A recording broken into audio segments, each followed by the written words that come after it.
of the devil's advocate here, yeah? Do you believe in the saying that drastic disease needs drastic cure?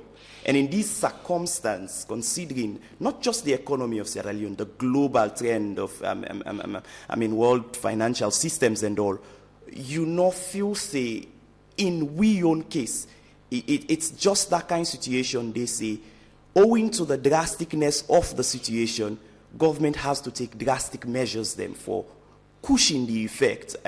So whether it involves rice, it involves iron rod, these are drastic measures. It's just not just this thing of necessity.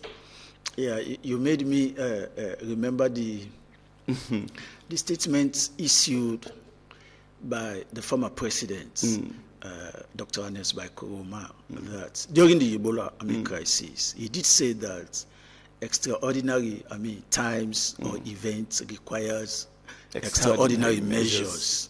Yeah, and then also quoting from the former president of the United States, George Bush Jr., he did say that freedom is not free. Yes, if you want to get freedom, you must be prepared to go through hard times. That I quite agree with. But what is government doing in making sure that this issue of rice, our overdependence of rice is reduced, and at the same time we grow the rice that we eat and even eat the rice that we grow, other than bringing, because I am not bragging, I have been to Asia.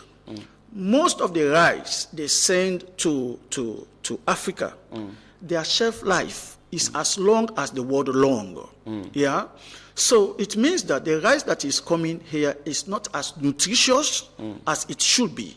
So what is wrong with us as Sierra Leoneans if we continue to produce our own rice that we eat and even export to other neighboring countries? So again, the president's flagship program for his, this of his second term has been Feed Salone. But what are the pointers? I was listening to one of the pundits that was saying, from the agriculture ministry.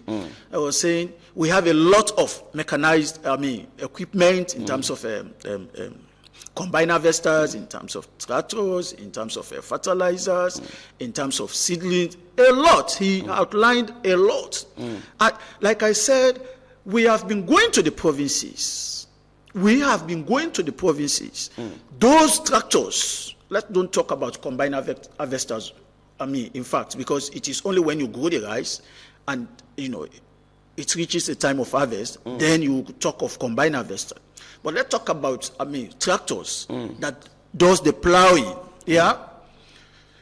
Those in the private sector that are hiring those tractors, they hire it for millions of leones.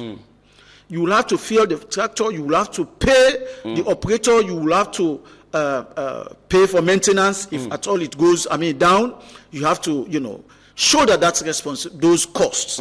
So it tells you that the Ministry of Agriculture itself is not even capacitated or ready to actually ensure that those equipments are given out to farmers at a reduced cost, so that at the end of the day, when the farmer harvests his crop, or his produce at the end of the day, he will sell it as a cost that will be affordable for you and I. So what is more important at this moment, and thankfully we have a local government. The local government touches every nook and cranny of Sierra Leone, and by extension, Sierra Leone, sorry. So it tells you that if government, through the Ministry of Agriculture, let it be a multi-sectoral or interministerial, approach in making sure that the Feed Salone come to fruition. What am I saying?